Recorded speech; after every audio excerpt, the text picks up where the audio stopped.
So, Luke, I appreciate the opportunity of kind of having you come in.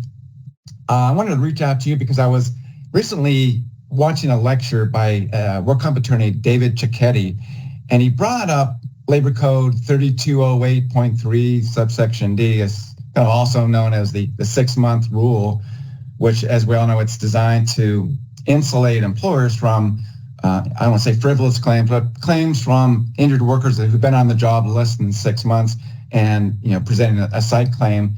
And obviously, there's an exception for extraordinary circumstances, robberies and such. But he brought up 3 examples where injured worker, kind of specifics, they fell off a ladder. They had a tool hit them from above. And I think one was an auto accident. And the applicant attorneys in all 3 cases were able to circumvent the 6-month rule by coaching and educating their injured workers to present at the Work Comp Appeals Board that this was an extraordinary circumstance, that their psyche was affected. They had no idea they could be injured in such a manner. It just kind of blew them away. So it was the applicant attorney's attempt to get a specific in this site claim within a 6-month or under a 6-month window. And the evidence by the defense was never presented. I guess they assumed that it was so obvious that this was a violation of the 6-month rule. And they figured the judge was going to just kind of assume that. What evidence, as a safety expert, and you've been in multiple industries and got your own agency now, what evidence would you have presented that the LinkedIn audience can kind of put into their toolbox that would have supported the defense side and been kind of rebuttal? Yeah, first of all, John, thanks for having me. And I think I'll speak to that question more holistically than specifically in your specific case. And that is with respect to training. So as you know, every employer is required to train their employees on the OSHA compliance topics. But in addition to that, also any additional hazards or exposures that may be present in the workplace. And one of the things ideally you would want to do, regardless of the topic that you're covering, whether it be slip and fall, machine guarding, fall from heights, fall from using a ladder, is also training on the consequences that an employee will have as a result of the injury. And that would be not just physical, right, but also psychological in terms of dealing with the trauma that they're going to have to endure, whether it's a laceration or is a fall from heights, whatever it may be.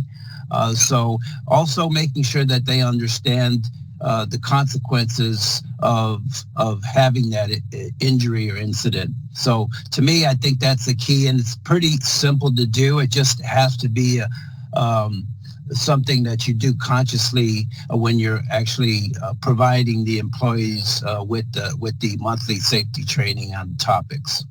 Something that would be presented, signed by each employee. There's a whole portfolio of information. These are 3 examples that would be potentially trained. I think from a litigation perspective, you're going to have to be a little bit more detailed. Typically, what I see from employers when they are doing the safety training topics for the month, they'll just put on the very basic topic, whether it be ladder safety, whether it be machine guarding, and not necessarily everything that's being reviewed during that training. Right, so you would want to be a little bit more specific on that on your description on that sign-in sheet, gotcha, exactly what you're reviewing. I think that's going to be the key to be able to use in litigation, is to be as specific as you can about everything that's being discussed, and that would include dealing with the psychological impact of an injury related to us using a specific tool or specific type of injury that they may sustain. Is that one of the issues you find when you're kind of working with some employers where you go in and you help them to kind of expand that so they're able to internally document, but also if litigation happens, you've got everything codified. Yeah, that I would say 90% of employers just want to meet the very basic in terms of compliance, and that is, again, putting, the very basic title of the topic they're covering. Again, for example, slip and fall or ladder safety, and that's pretty much all they'll put down on their form in terms of what they're reviewing with the employee. So they just need to be a little bit more specific and understand the potential litigation exposure that they'll see there and how they could possibly combat that by being a little bit more detailed and specific in the actual description of the training topic. Perfect. Yeah, I'm really, I guess, a pro safety approach. Spend a dollar now and save, 100 down the line. It was interesting because I kind of finished up with this. Liberty Mutual and National Safety Council was talking about how the average claim, and you may be, Mr. Employer, a little bit more, but a little bit less, but the trend is here, is about $28,000. And the National Safety Council was saying, the direct and indirect costs when you bundle them in is kind of the 4-to-1 ratio. So a $28,000 claim, when you figure maybe a 10% margin, sales to pay for all this, will cost you $1.4 million to pay for that direct and indirect costs on that one claim. So your efforts and the efforts internally of the safety team for this particular example that I'm talking about today, but for cost mitigation is very, very important. And I also want to make sure that the human costs are workforce is safe, because we want them to go back to their families and have a productive time with their family and not have to kind of endure injury. So any parting pieces of advice for employers, and I'm going to hit you up on other videos, because I think I'm going to tap into your expertise, but any parting pieces of advice as it relates to what we talked about today?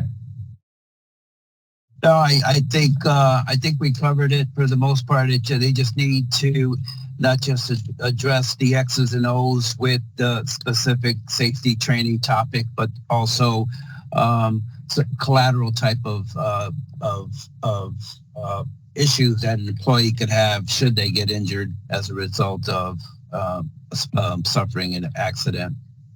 Appreciate it. Lupo, I'll let you go up to your client up in San Francisco, but I appreciate your time this morning for sure. Sounds good. Thanks, John. Talk to you later. Bye, brother. Take care. Bye.